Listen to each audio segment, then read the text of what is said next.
Hello mga kache and bokal. Tara, samahan nyo ako. Magagawa tayo ng peanut butter. Try natin gumawa ng peanut butter gamit ang ating food processor at ang ating blender. So guys, ito may 3.5 cup ako dito na mani. May 1 cup ako dito na sugar. 1.5 cup na powder milk. At dito meron tayong 1 cup ng cooking oil. Pero try natin siya guys kung subukan natin na ito muna yung ingredients natin, kung okay na ba yung lasa niya dito. Then kung hindi pa naman is pag-add na lang tayo. Ito, dinagdagan ko na yung ating powder milk para mas creamy yung ating peanut butter. So ang first step, magpapainit tayo ng ating cooking oil. Magpapainit tayo ng ating cooking oil. Ito guys, ilagay ko na itong cooking oil. Pwede ko naman itong dagdagan kasi hindi ko naman siya ilalagay mamaya lahat. So, dagdagan pa natin.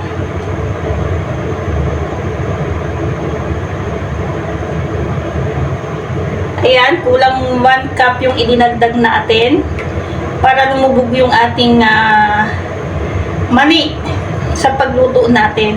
So mamaya is tatanggalin ko din siya sa cooking oil.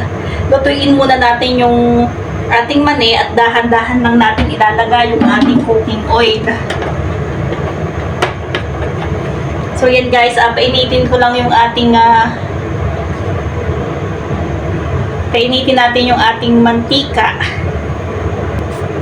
Once na uminit na yung ating mantika, ilalagay na natin yung ating mani. So, ito guys, hindi natin masyadong painitin yung ating mantika para hindi mabigla yung ating mani. So, ito na, ilagay ko na yung ating mani.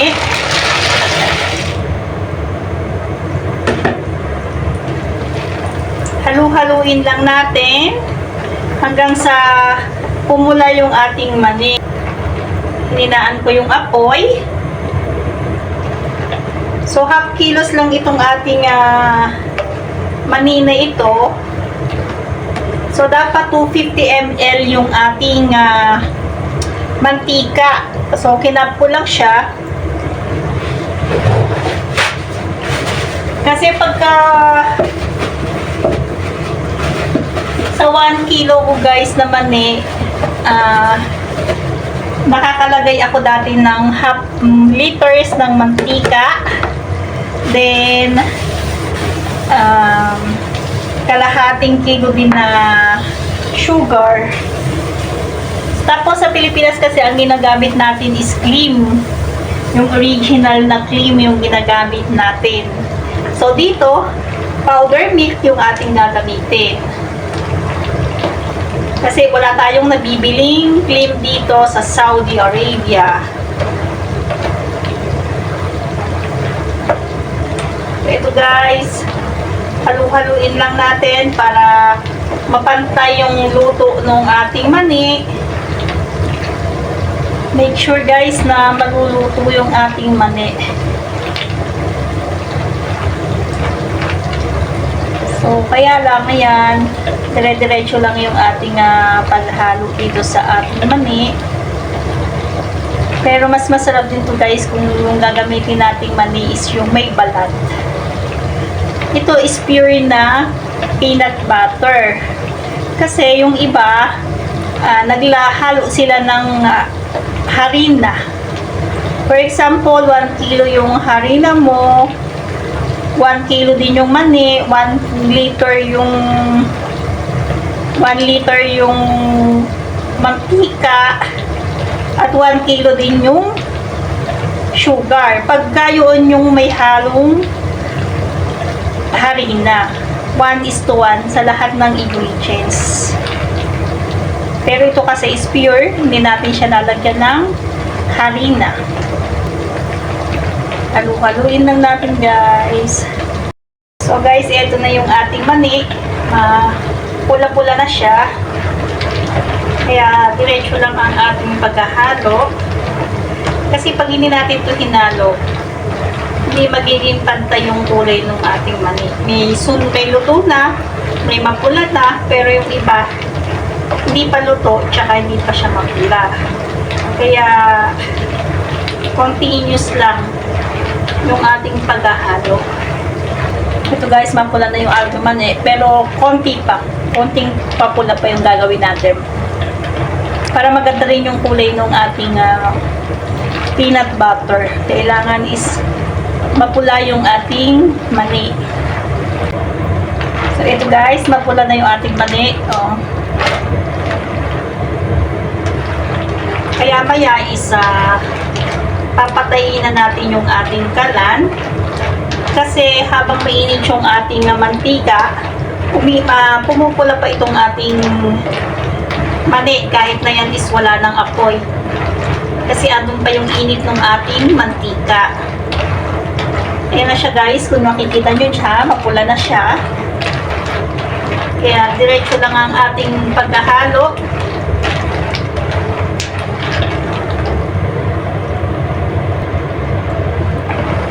Ayan na guys, patayin ko na yung ating kalan. At halu-haluin ko din to kahit na nakapatay yung ating kalan. Kasi mainit yung ating mantika. Pupula pa yung ating mani. Guys, medyo palalamagin lang natin tong ating mani at saka mantika. Then, ihahalo na natin yung ating asukal at saka yung ating powder milk. So, kahit patay yung ating apoy, continuous pa rin tayong hahaluin natin itong ating mga mani. Then, i-transfer ko siya dun sa kabilang kalan para wala nang init yung ating kalan. Yan. Continuous ang paghahalo habang tayo ay nagpapalamig ng ating mantika at mani. Ganyan lang siya guys. So eto na guys, tinanggalan ko na ng mantika. Ito guys yung natanggal nating mantika. Tinanggal ko na muna yung ibang mantika. So, konti na lang yung andito sa ating kawali. Ngayon is ilalagay ko na itong ating sugar. Haluin ko. Guys. And then, ilagay na natin yung ating powder milk. Yan.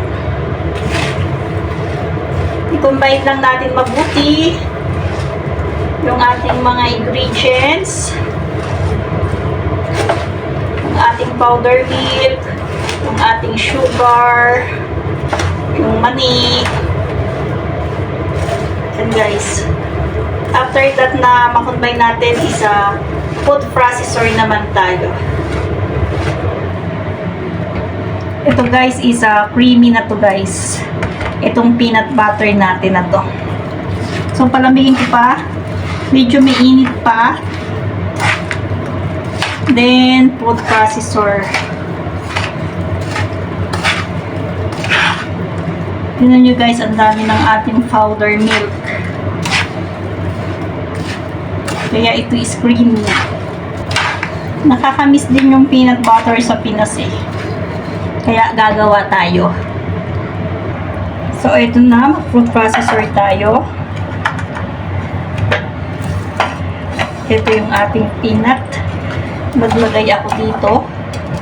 Unti-unti lang guys. Maliit yung ating food processor eh. Try lang tayo talaga. Kung kaya ba ng food processor at blender ang paggawa ng peanut butter. So ito.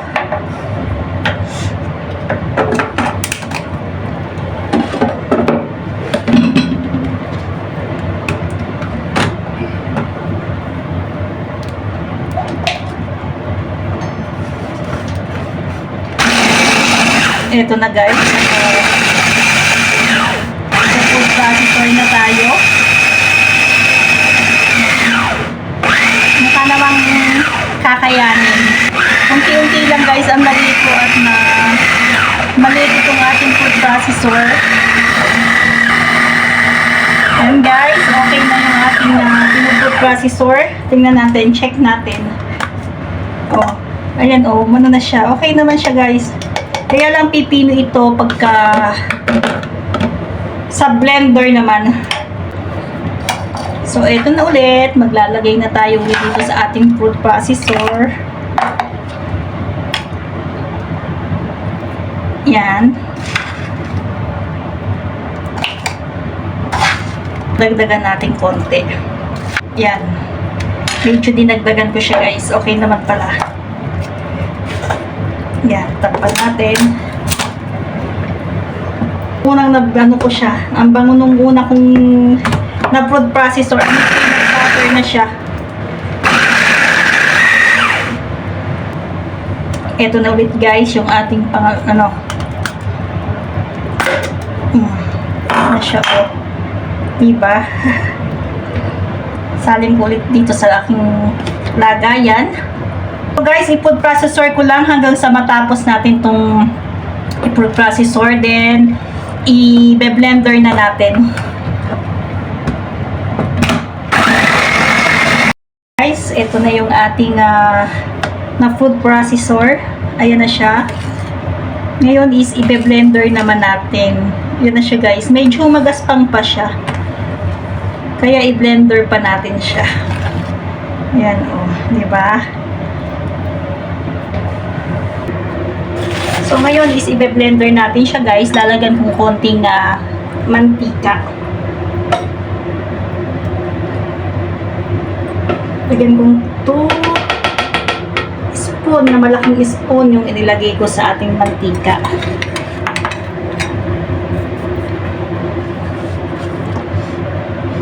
Unti-unti nating i-blender. Hindi natin sila ilalagay lang isang bigla. Okay na to para mapinong mabuti.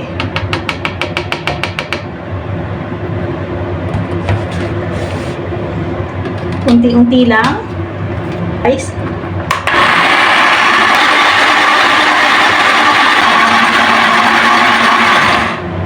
Checking to guys kung medyo nagpino na siya yung proseso ng peanut butter dito. Kasi wala tayong papagilingan, hindi natin alam kung saan nagpapagiling. Check ko lang kung pino na siya. Yes guys, pino na siya. Yummy.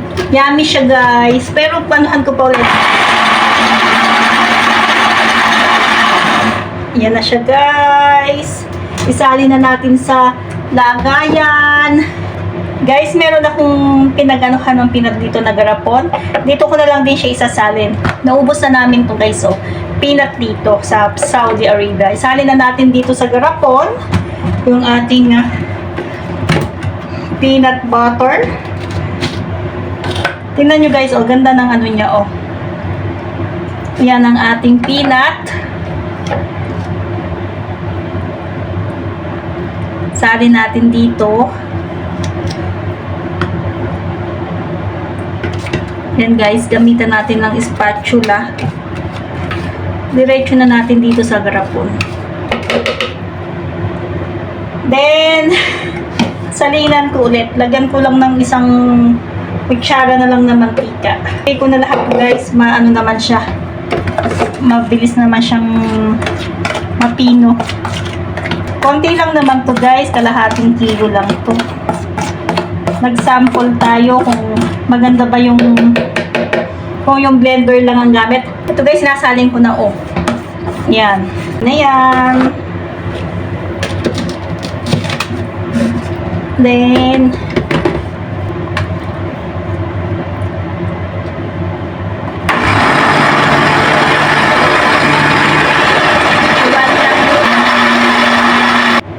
check natin. Check guys kung maglabnaw na, natunaw na. Konti pa. Blender pa natin. So okay na to guys. Napino na. So meron na tayong peanut butter. Ayan siya. O, salin ko na ulit dito sa ating lagayan. Sa ating garapon. Ito na guys, yung ating peanut. Diba? O. Punuin ko na siya guys para ano. Yan na yung ating peanut butter. Ito na guys, yung ating peanut butter. Ilang ml ba to guys? Checkin natin kung ilang ml yung ating peanut butter na yan. Yung lagayan. Yung sobra, ilagay ko na lang dito sa aking mangkok. Kasya naman siguro dito. Ito. Dito natin siya ilagay. Ayan. Dito na lang natin ilagay. Diba?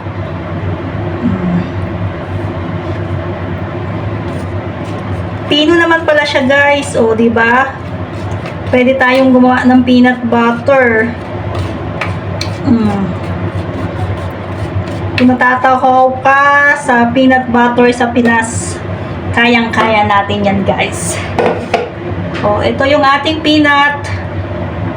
Ito yung ating nagawa sa half kilo. Meron tayong isang garapon dito, tsaka itong nasa, ano siya, medyo malabnaw. So guys, ito pa yung natira ng ating mantika. Kaya yung nagamit lang nating mantika is konti lang, mga half cup lang yung nagamit natin.